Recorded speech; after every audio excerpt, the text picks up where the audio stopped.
পরিচালিত হবার তৌফিক আল্লাহ তাআলা আমাদেরকে দান করুন। আজকে আমরা যে বিষয়ে কথা বলতে চাচ্ছি তা হচ্ছে সুন্নাহ, অর্থাৎ সুন্নাহ কি, এই বিষয়ে আজকে আমরা কথা বলতে ইচ্ছা পোষণ করেছি। জুমার খুতবা দেওয়ার জন্যে নির্বাচন করেছি যে সুন্নাহ কাকে বলে। আমরা আসলে অনেকেই সুন্নাহ কি তা জানি না, বুঝি না, চিনি না।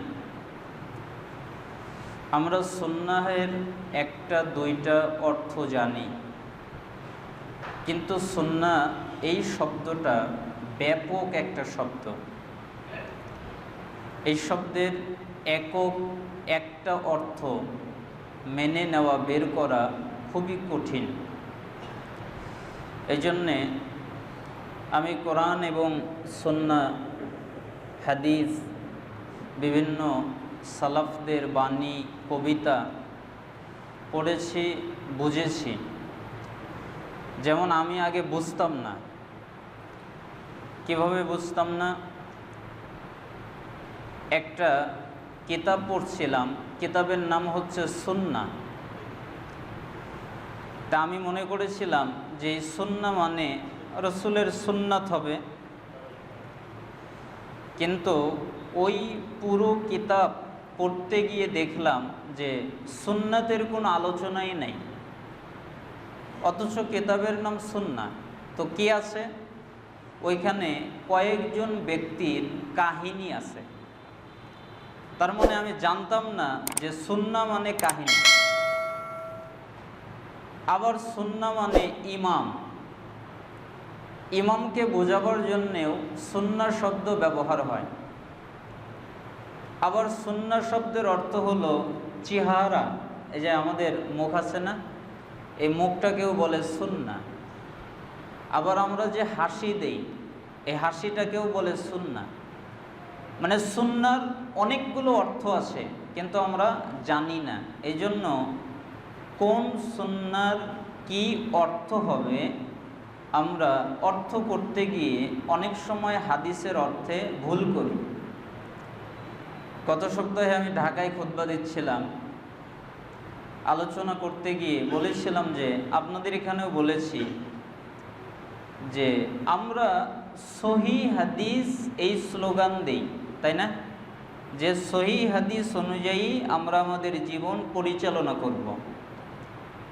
তা আমি এই স্লোগানটাকে পছন্দ করি না। কেন? সহিহ হাদিস, হাদিস সহিহ, কিন্তু অর্থ জাল। বলেন তো হাদিস কি? সহিহ, অর্থ কি? জাল।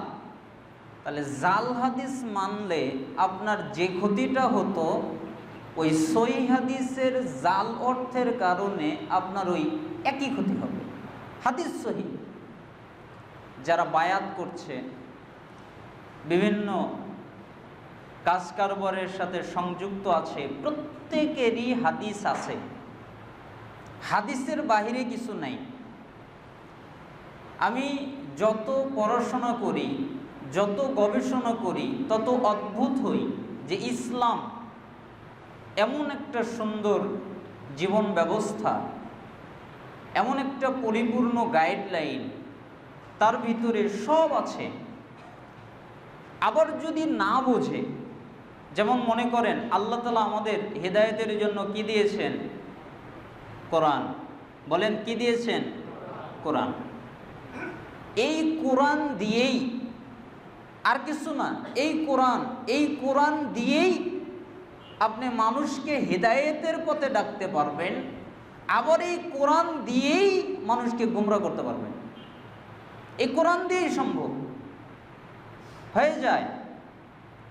কোরআনের অনেকগুলো আয়াতের অপব্যাখ্যা করলে, অস্পষ্ট ব্যাখ্যা করলে, অস্পষ্ট কথা বললে, আর আয়াতের যেই অর্থ এইটা রসুল যা বুঝেছেন ওইটা যদি আপনি না বোঝেন, তাহলে মনে করেন যে অবশ্যই আপনি গোমরা হয়ে যাবেন। আহলে কোরআনরা হয় নাই? ওরা কোরআন মানে না, মানে তো, কিন্তু পরিপূর্ণ ওরা কোরআনও মানে না। কেন? কোরআনে এসেছে রসুল তোমাদের যা দেয় তোমরা তা নেও। অনেকে আমাকে বলে যে আপনি মাঝে মধ্যে রসুলের নাম নেন কিন্তু দুরূদ পড়েন না। আচ্ছা বলেন তো, আমি এখন কি বললাম? রসুল তোমাদের যা দেয় তা নেও, কথাটা কার? আল্লাহর না? তা আল্লাহ দুরূদ পড়েন? তো অর্থের দিকে আপনাকে খেয়াল করে আপনাকে বুঝতে হবে যে আপনি দুরূদ পড়বেন কি পড়বেন না। যখন আপনি স্বাভাবিকভাবে আমি বলবো মুহাম্মদ সাল্লাল্লাহু আলাইহি সাল্লাম, তখন আমরা দুরূদ পাঠ করব। কিন্তু যখন আল্লাহ বলবেন তখন আপনাকে আল্লাহ যেই কথাটা বলেছেন ওটাই আপনাকে বলতে হবে। এজন্য আজকে আমরা আলোচনা করব সুন্নাহ। এই সুন্নাহ শব্দের শুধুমাত্র অর্থ আপনাদের জানাবো। কি জানাবো আজকে? অর্থ। ইনশাআল্লাহ আমরা সামনের খুতবায় আরও অনেকগুলো বিষয় জানাবো। সুন্নাহ শব্দটা কিন্তু আরবি, আর এটা হচ্ছে একবচন শব্দ, আর বহুবচনে একে বলা হয় সুনানুন, সিন নুন নুন, সুনানুন মানে সুন্নাত সমূহ। প্রখ্যাত শব্দ বিশারদ মুফাসসির ইমাম ফখরুদ্দিন রাজি তার তাফসির গ্রন্থের ভিতরে মাফাতেহুল গাইবের মধ্যে এবং আরও অনেক তাফসিরের মধ্যে তিনি সুন্নাহ শব্দের 3টা উৎপত্তি স্থল এনেছেন, যে এই শব্দটা বের হয়েছে কোথায় থেকে।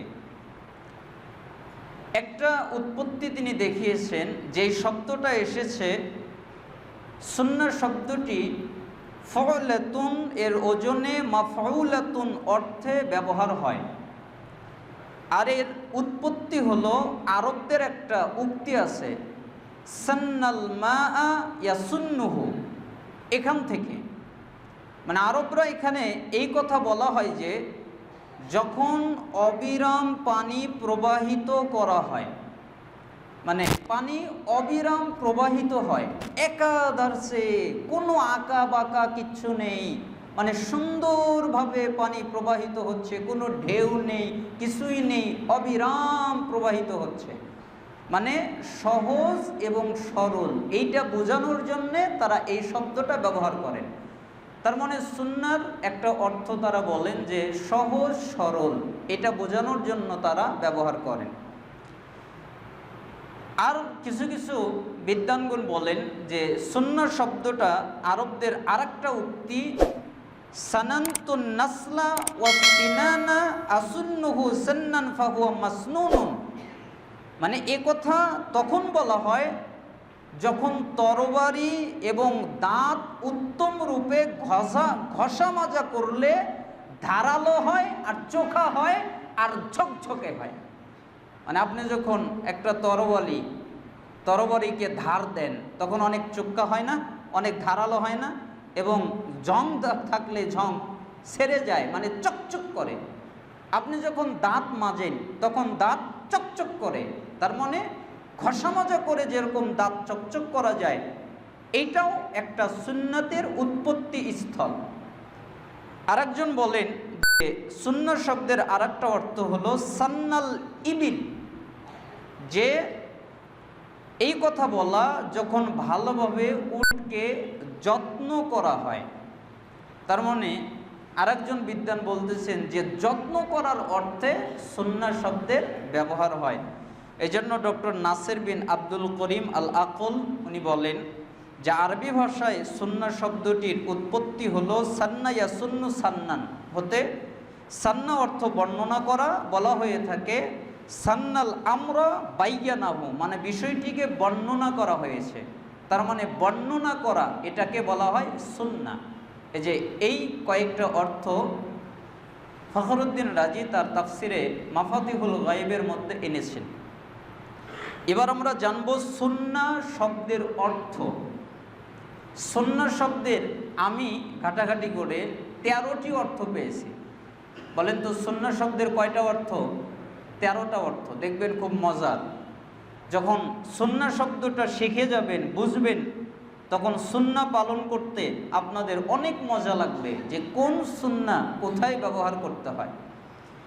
সুন্নাহ শব্দের 1 নম্বর অর্থ আসসিরা আত-তরিকা, পথ এবং পদ্ধতি।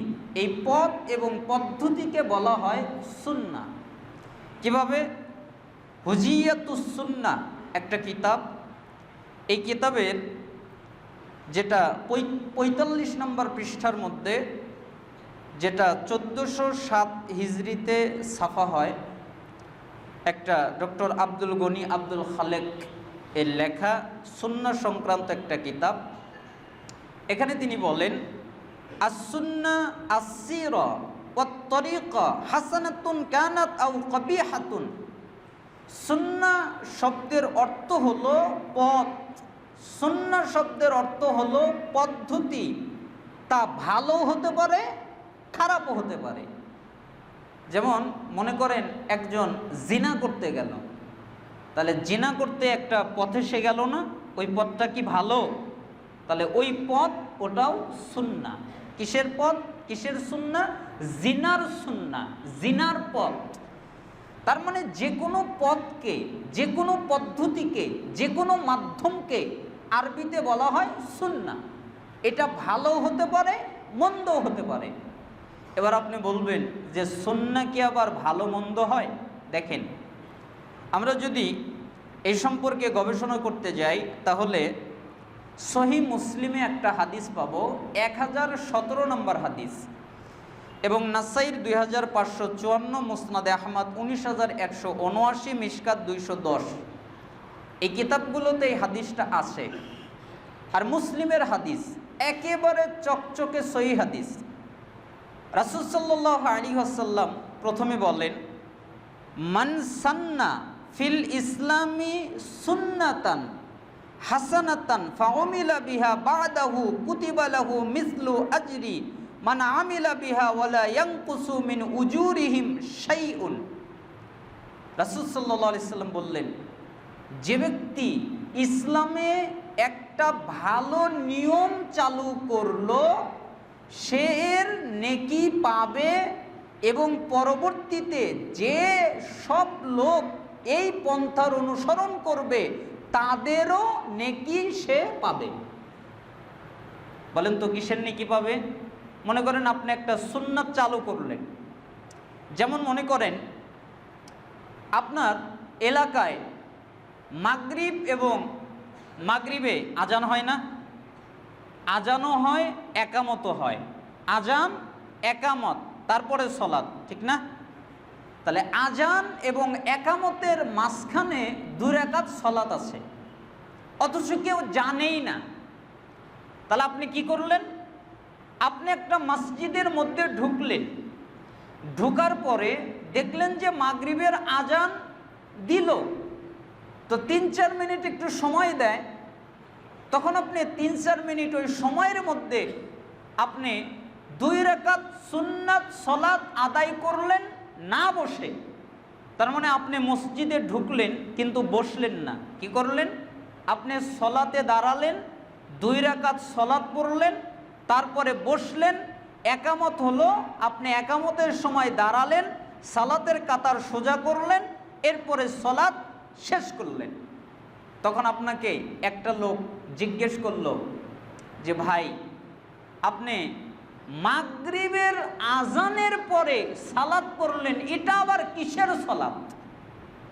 এরকম জিজ্ঞেস অনেকে করে না, যে মাগরিবের আজানের পরে তো সালাত নাই, তো আপনি আজানের পরে সালাত আদায় করলেন, এটা আবার কিসের সালাত?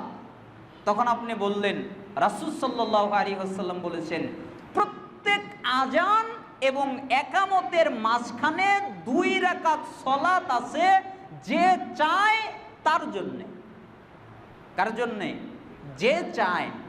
এজন্য আমি চাচ্ছিলাম যে আমি 2 রাকাত সলাত আদায় করে রসুলের সুন্নাত আদায় করি। এই জন্য আমি, যেহেতু আজান এবং একামতের মাঝে 2 রাকাত সলাত আছে, তাই আমি 2 রাকাত সলাত আদায় করলাম। তখন ওই লোকটা কি করলো? পরের দিন এসে আর কোনো কথা না বললে ওই মাগরিবের আজানের পরে একামতের আগে সেও 2 রাকাত সালাত আদায় করলো। তাহলে ফলে কি হলো, আপনি তো নেকি পেলেনই, আর সে যে সালাত আদায় করলো তার নেকি সে তো পেলই, আবার এক্সট্রা তার ওই নেকি আল্লাহ আপনাকে যোগ করে দিল। তার মানে আপনি একটা ভালো কাজ করলেন, তাই না? আবার দেখেন আরেকটা মশালা শেখেন। আপনি মাগরিবের সময়ই মসজিদে ঢুকেছেন, মাগরিবের আজান হয়ে গেছে, এরপরে আপনি রাসূল সাল্লাল্লাহু আলাইহি সাল্লামের হাদিস মনে পড়লো যে ব্যক্তি প্রত্যেক আজান এবং একামতের মাঝে 2 রাকাত সালাত আছে যে চায় তার জন্যে, তখন আপনি বললেন তাহলে আমি 2 রাকাত সালাত আদায় করি। আপনি সালাত আদায় করতে দাঁড়িয়ে গেছেন, 1 রাকাত পড়েছেন। কয় রাকাত পড়েছেন? 1 রাকাত। আর 1 রাকাত পড়তে পারেন নাই কেন? আর 1 রাকাতে উঠেছেন আর মুয়াজ্জিন ওদিকে একামত দেওয়া শুরু করেছে, আল্লাহু আকবার আল্লাহু আকবার, একামত দিয়েছে। তখন আপনি কি করলেন?